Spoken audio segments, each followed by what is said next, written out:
सभी को नमस्कार और अंतर्राष्ट्रीय योग दिवस की बधाई।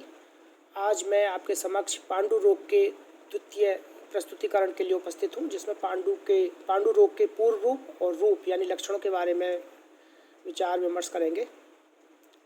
क्योंकि पांडु एक दुष्ट रसज व्याधि है, इसलिए रस के कार्यों को पहले जानना आवश्यक है। आचार्य सुश्रुत ने वर्णन किया है कि रस शरीर में वर्धन, धारण, तर्पण और यापन ये 4 कार्य करता है। और आचार्य चरक ने कहा है कि रसस तुष्टि प्रीणनम करोति रक्तम पुष्टि। अच्छा, अर्थात कि शरीर की तुष्टि करना, पूरे शरीर को जो है सेलुलर या माइक्रो सेलुलर लेवल तक, टिश्यू लेवल तक परफ्यूजन न्यूट्रिएंट्स का करना, ये शरीर रस का कार्य है। शरीर को प्रसन्नता देना, प्रीणनम, शरीर को पर्याप्त पोषण रस धातु करती है तो संपूर्ण शरीर प्रसन्न रहता है। और रक्त धातु का उचित रूप में, प्रशस्त रूप में निर्माण करना। तो रस के कार्यों में ही कहीं विकृति आती है, रस क्षय होता है, तो ही पांडु रोग में हमें उसके बराबर लक्षण या पूर्व रूप में देखने को मिलता है। जैसा कि पूर्व रूप में आचार्य चरक ने वर्णन किया है, हृदय स्पंदनम रोक्षम स्वेदाभाव श्रमस्तथा। तो हृदय स्पंदनम अर्थात पैल्पिटेशन, हार्ट रेट का बढ़ जाना रस क्षय के कारण से दृष्टिगोचर होता है। और शरीर में रुक्षता, संपूर्ण शरीर में सभी धातुओं में रुक्षता उत्पन्न हो जाती है। स्वेद का अभाव, जो कि पोषण का अभाव से ही जुड़ा हुआ है कि चैनल्स हर एक टिश्यू लेवल तक, सेल लेवल तक परफ्यूजन या न्यूट्रिशन नहीं पहुंचता है, तो स्वेद का भी अभाव होता है। और श्रम तथा अल्प चेष्टा करने पर भी थकावट का अनुभव होना।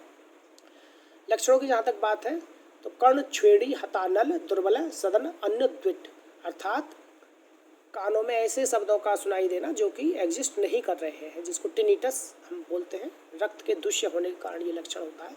हतानल, अग्नि का क्षय हो जाना, नाश हो जाना रस के प्रकोपित होने से है। दुर्बल, शरीर अत्यधिक दुर्बल हो जाता है, सप्त धातु दुर्बल हो जाती है के क्षय से। सदन यानी थकावट का होना। और अन्न द्वेष, एनोरेक्सिया, अभक्त छंद जिसको कहते हैं कि खाने में रुचि का नहीं होना। श्रम भ्रम ज्वर गात्रशूल श्वास गौरव अरुचि मतितैर गात्रैश्च, अर्थात श्रम यानी कि थकावट का जल्दी हो जाना रस धातु के प्रकोपित होने से। भ्रम, गिडीनेस या डिजीनेस जिसको बोलते हैं, और ये मज्जा के प्रकोपित होने से ये लक्षण उत्पन्न होता है। वात पित्त इसमें दोष होते हैं। ज्वर, जैसा कि हम जानते हैं पित्तज है और रस दुष्य के कारण से होता है। और व्याधि क्षमत्व शक्ति शरीर की कम है, इसलिए कोई भी इन्फेक्शन शरीर में बार बार होकर ज्वर उत्पन्न करता है। गात्रशूल, क्योंकि रस क्षय के कारण उत्पन्न होता है, संपूर्ण शरीर में वेदना का होना। श्वास यानी कि डिस्निया, यानी कि वात और कफ दोष है जिसमें रस के प्रकोपित होने से श्वास उत्पन्न होता है। गौरव, तो संप्राप्ति में भी आया है धातु नाम शैथिल्यम गौरवम च उपजायते, यानी प्रशस्त धातुओं का प्रसाद रूप में निर्माण नहीं होता है इस कारण से। और मल रूप धातुओं का उत्पन्न होता है, इसलिए शरीर में गुरुता होती है और धातुओं में शिथिलता होती है। अरुचि, रस धातु के प्रकोपित होने से एनोरेक्सिया। और शरीर में ऐसी पीड़ा या वेदना का होना जैसे कि किसी ने मथ दिया हो, यानी क्रशिंग पेन, जो कि रक्त और मांस के दूषित होने से होता है। सूनाक्षी कूटो हरित श्रीण लोमा हत प्रभा कोपन शिशिर द्वेषी निद्रालु स्ठीवनो अल्पवाक पिंडिको द्वेष्टन भवंत्या आरोहण आयासस्य विशेषस्य जायते, अर्थात सूनक्षिकूट यानी कि पेरी ऑर्बिटल इडिमा, आंखों के चारों तरफ शोथ उत्पन्न हो जाता है। और हरित श्रीण लोमा यानी कि रोमकूप जो है, रोम जो है त्वचा पर, ये या तो हरित आदि विवर्णता उत्पन्न होती है इनमें, या ये क्षीण यानी जीर्ण होकर गिर जाते हैं, तो ये अस्थि के दूष्य होने से ये लक्षण उत्पन्न होता है।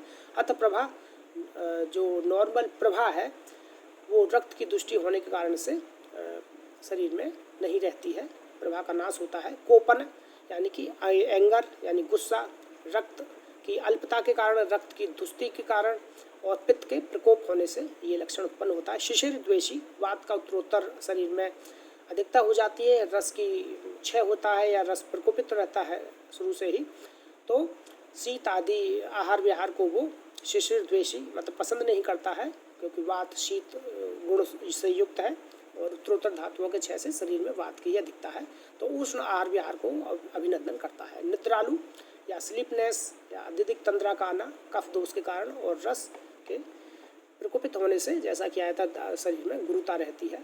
स्टीवनो अल्पवाक, बार बार थूकने की प्रवृत्ति होना और कम बोलने की प्रवृत्ति होना।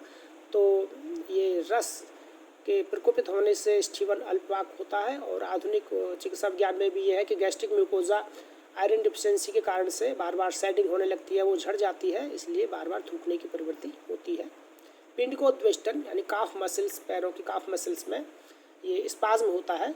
ये बहुत ही पिक्यूलियर लक्षण एक पांडु रोग में है, रक्त और मांस के दूषित होने के कारण। और भवन्त्य आरोहण आयासस्य विशेषस्य जायते, यानी ऊंचाई पर जाने पर ये पिंडकोद्वेष्टन या श्वास है, थकान है, ये लक्षण बढ़ जाते हैं, जैसे हाई एल्टीट्यूड पे जाने पे या 150 सीढ़ियाँ चढ़ने पे।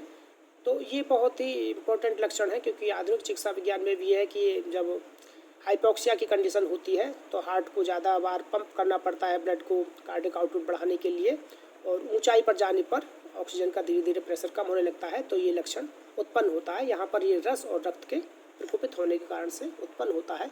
आचार्य चरक ने संप्राप्ति में एक पंक्ति में कहा है, सो अल्प रक्तो अल्प मेदश को निस्सार शिथिलेंद्रिय, यानी कि अल्प रक्त और मेद उत्तरोत्तर धातुओं का ह्रास हो रहा है और सभी सातों धातुओं का जो सार है वो भी खत्म हो जाता है, यानी निस्सार, अत्यधिक दुर्बलता आती है और इंद्रियों में शिथिलता उत्पन्न हो जाती है। तो ये पांडु रोग के रूप पूर्व रूप का वर्णन हमने किया।